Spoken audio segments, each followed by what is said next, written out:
对于河南女幼师刘玉华来说，2000年是她一生的转折点。今年30岁的刘玉华，3岁时父亲去世，母亲带着她和襁褓中的弟弟来到河南，嫁给农民刘大庆。后来母亲又生下2个弟弟1个妹妹，一家7口靠着几亩薄田生活，家境清贫。17岁那年，刘玉华考入一所幼师学校学习。身材高挑的她温柔大方，齐额刘海下一双美丽大眼睛，是学校公认的美女。3年后，她以优异的成绩从学校毕业，应聘到一家双语幼儿园当幼师。1999年年底，幼儿园园长将刘玉华找到办公室说，他受好友市里一个职能部门办公室副主任崔忠旭所托，找一位老师帮单位排舞，他想让刘玉华过去。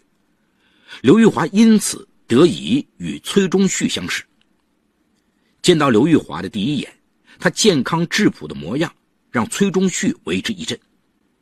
崔忠旭比刘玉华大22岁，25岁时他和妻子萧静结婚，有了女儿。7年后，崔忠旭与妻子协议离婚。1994年，崔忠旭和一名叫闵富之的女子再婚。闵富之的父亲是一位单位的领导，他和前夫分道扬镳后，女儿陶陶跟随他生活。按理说，崔忠旭与妻子同病相怜，事业稳定，生活富裕，生活应该幸福。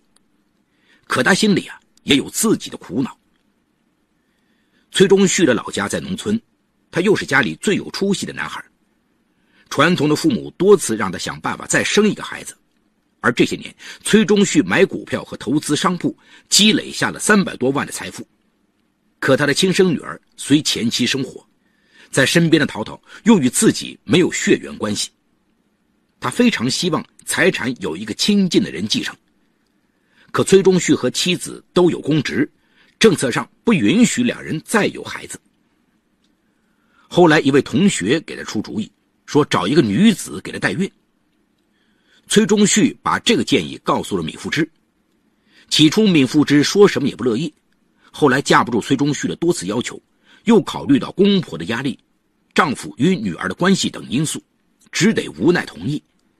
但提出了2个条件，一是丈夫不得与代孕女发生关系，二是为了避免麻烦，代孕女得出身普通家庭，最好是外地人。崔忠旭连连答应，自己在心里盘算，为了孩子的质量，得找一个容貌和学历都说得过去的人。那么看到刘玉华，崔忠旭就多了一个心眼儿，他说不定是个不错的代孕人选。因为有这个心理，崔忠旭第2天就详细地向幼儿园园长打听了刘玉华的情况。得知漂亮的刘玉华出身农村，家境贫寒后，心中暗喜，还偷偷带妻子进行了一番观察。闵富之也感觉这女孩目光单纯，可以试试。此后，为了拉近与刘玉华的关系，每次排舞时，崔忠旭都非常客气地开车接送。文艺汇演结束后，崔忠旭专程请刘玉华吃饭，闵富之也到场。对刘玉华讲起家庭的情况后，闵富之恳求刘玉华，我知道你是个好姑娘，你能不能替我给崔家生个孩子，我们给你钱。一听这荒唐的要求，刘玉华只觉得脸皮发烫，本能的排斥。见状，崔忠旭夫妇也不便再勉强。但此后，崔忠旭时常给刘玉华送东西，对了嘘寒问暖，让独自在外闯荡的刘玉华不禁有些感动。2000年3月，刘玉华因感冒引发高烧，崔忠旭得知情况，主动把他送到医院，为了办理住院手续，交了住院费，还忙前忙后的照顾，想尽办法给他补充营养。得知他在家里是长女，家里的开销靠他支撑，他又主动给刘玉华钱，让他拿回家补贴家用。刘玉华一想到崔忠旭的付出，就有些忐忑不安。晚上，他请崔忠旭吃饭，婉转地表示不知如何回报他的帮助。对方叹道，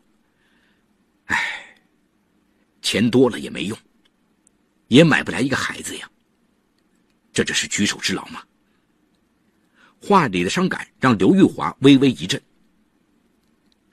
崔中旭的钱不能不还。晚上回到驻地，经济的压力让刘玉华认真思考起代孕的事情。他发现对代孕的顾虑主要是担心以后的男友不能接受。对于这一点，刘玉华思考后决定忽略。大学时，当2个男友都因为贫穷选择离开时，他对爱情已经没有信心。这样分析时，尽管内心还是充满了不安和排斥，内心的天平却越来越倾向于代孕。第二天，刘玉华给崔中旭打电话，表示愿意考虑代孕的事。崔中旭高兴地叫起来。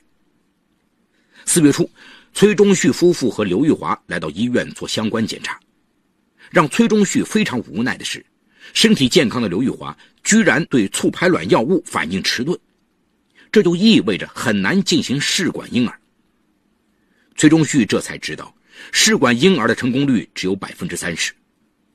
崔中旭不愿意放弃刘玉华，反复恳求妻子委屈一下，让他和刘玉华通过性关系生子。崔中旭说服刘玉华，也答应改变代孕方式。2000年5月，刘玉华住进了闵富之租的房子里。根据刘玉华的排卵情况，崔中旭与他同床。这种屈辱的方式让刘玉华心酸不已。好在这年7月，刘玉华顺利怀孕，与崔中旭再也没有身体接触。11月，在胎儿4个月时，崔中旭带刘玉华到一家有关系的医院做 B 超，被医生告知胎儿是男婴。崔中旭非常高兴，让刘玉华请病假安胎。2001年4月初，刘玉华住进医院生子。可让刘玉华和崔中旭夫妇做梦也没有想到的事情出现了。这天夜里，刘玉华顺产产下的孩子竟然是个女儿。崔中旭像一个泄了气的皮球一样颓然坐在地上。闵富之只有一句话：崔家不缺女儿，我们不养。这个未曾想过的意外打乱了所有人之前的一切设想和安排。崔中旭气急败坏地问医院的朋友，怎么会出现这种情况？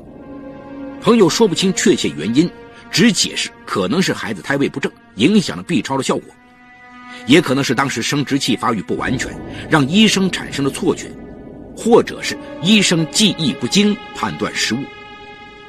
可这些原因都无法解决崔中旭眼前棘手的问题，这个女儿该怎么办？1星期后，刘玉华带着孩子从医院回来，闵富之直接提出把孩子送人。10月怀胎后初为人母的刘玉华说什么也不同意。崔中旭夫妇拂袖而去，他们的绝情让刘玉华抱着女儿失声痛哭。一夜无眠后，刘玉华渐渐明白，他只能自己留下女儿。第二天，刘玉华告诉崔中旭，将女儿送回父母家抚养。崔中旭也舍不得自己的孩子流落在外，听了刘玉华的想法非常高兴，他给女儿取名青青，然后通过关系给她上了户口。做完月子后，刘玉华带着幼小的女儿回到娘家，偷偷送他们离开前，崔中旭表示他以后每年给女儿生活费。一个未婚的姑娘带着一个刚出生的孩子回乡了，这事儿在乡村引起轩然大波。刘玉华的老母亲和继父气得暗自垂泪，连弟妹也感觉在村里抬不起头来。刘玉华跪在地上请求父母原谅，帮助自己。最终，刘玉华在娘家待了半年，青青在母亲的抚育下非常健康。毕竟是亲生骨肉，崔中旭每个月都会偷偷抽空过来看看亲戚，对小女儿也充满喜爱。但刘玉华心里非常清楚，崔中旭不会给自己和女儿将来。青青半岁的时候断奶了，为了生活，刘玉华重新回到学校当幼师。有了女儿后，刘玉华只想找一个能接受青青的人好好过日子。可一听说刘玉华带有孩子，本来对他有好感的男子都选择了躲避。时间悄悄流逝，转眼青青已经2岁，年迈的外公外婆无法像母亲一样细心照顾她，小姑娘瘦弱敏感，让刘玉华非常心酸。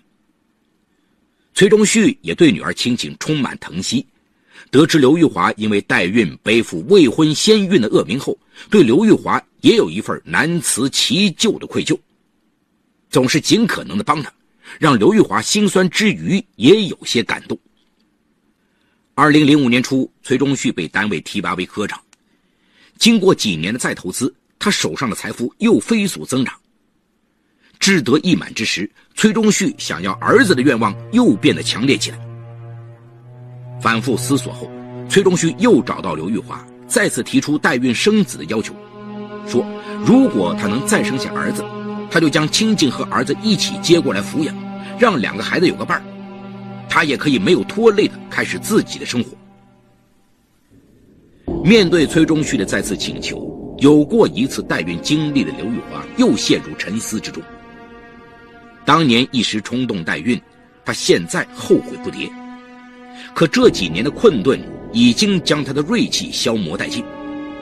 青青跟着自己难免要遭人白眼，为了给青青一个可靠的未来，自己也能轻松一些，崔中旭的意见未尝不是一条出路。这样一想，2005年7月，幼儿园放假后，刘玉华辞去了工作，再次为崔中旭代孕。这一次，崔中旭担心妻子对自己与刘玉华的关系产生误会，没敢向他提起，决定先斩后奏。因为时间充裕，刘玉华把青青接来亲自照顾，崔中旭时不时过来看望母女，他与青青相处快乐。让刘玉华感觉把青青送到父亲身边是一个可以让他放心的选择。为了怀上儿子，刘玉华按书上所说，有意识的多吃海带、豆类等增加生子几率的碱性食物。这年10月，刘玉华再次怀孕。2006年2月底，崔中旭又带他到有关系的医院做 B 超检查，结果让他充满期待，是个男孩。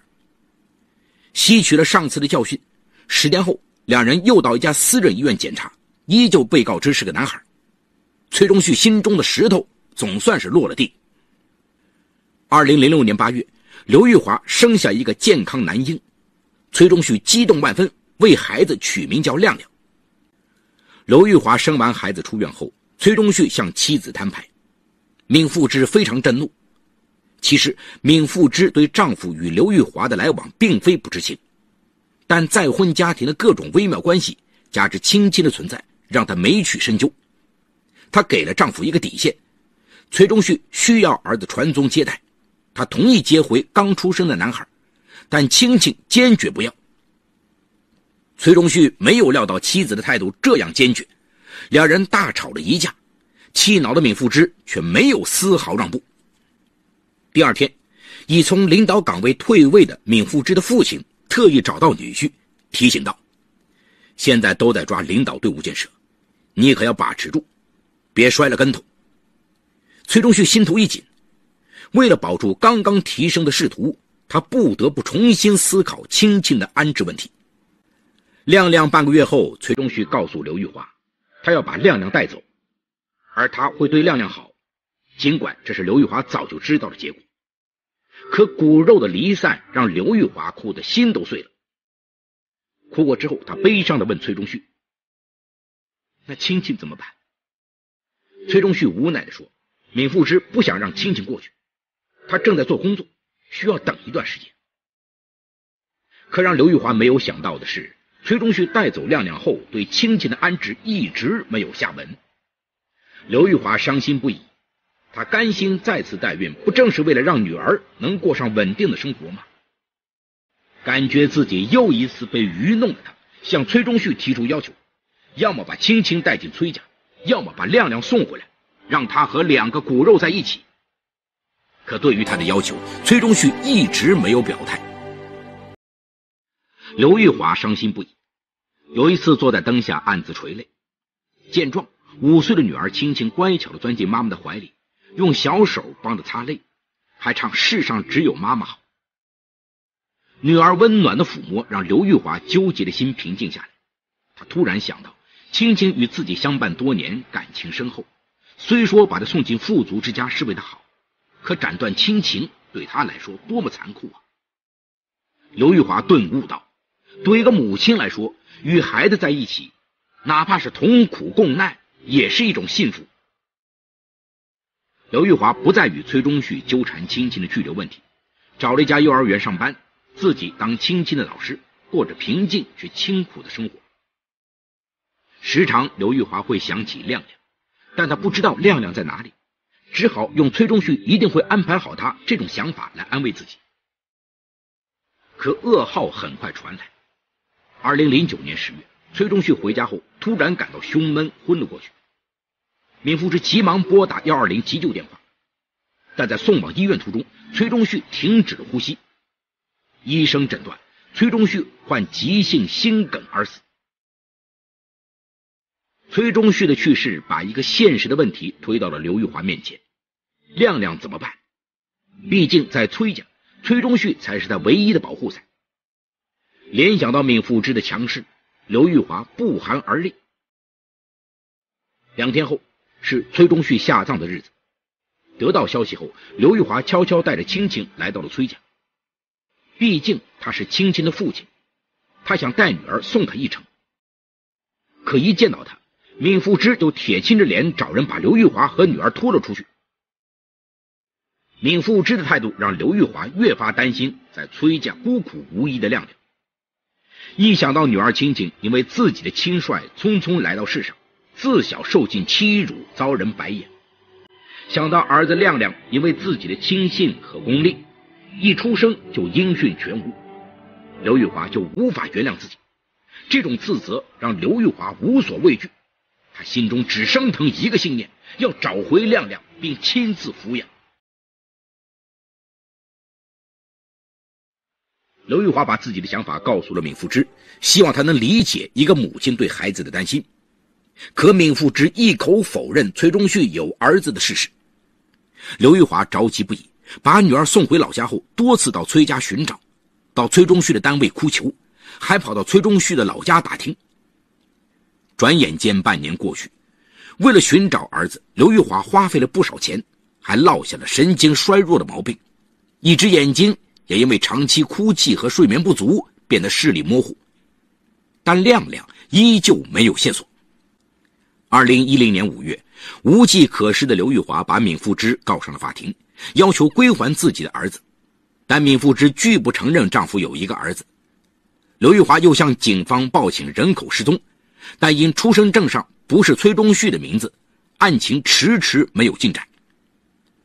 这时有人给刘玉华出主意，他可以向当地政法委反映情况，请求他们督办此事，并进行亲子鉴定。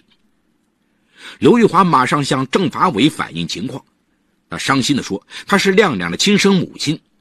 崔中旭去世后，亮亮在崔家无依无靠，生活可能面临极大的困难，恳求政法委本着保护的原则为他寻找儿子。刘玉华反映的情况引起了市政法委的极大重视。5月底，市政法委向公安机关发出督办通告，要求全力调查此案。6月中旬，市公安局告知刘玉华，亮亮已经找到，他们尽快安排他与刘玉华做亲子鉴定。但警方拒绝透露更多细节，也没让刘玉华和亮亮见面。刘玉华隐约听说，亮亮出生后被崔中旭送到一个远房亲戚处抚养。6月20日，刘玉华到指定医院进行了血样采集。目前，刘玉华与亮亮的血缘已经鉴定完毕，刘玉华正在耐心等待结果，但他相信与亮亮母子团聚，让他补偿儿子的时刻为时不远。好，故事说到这儿就结束了。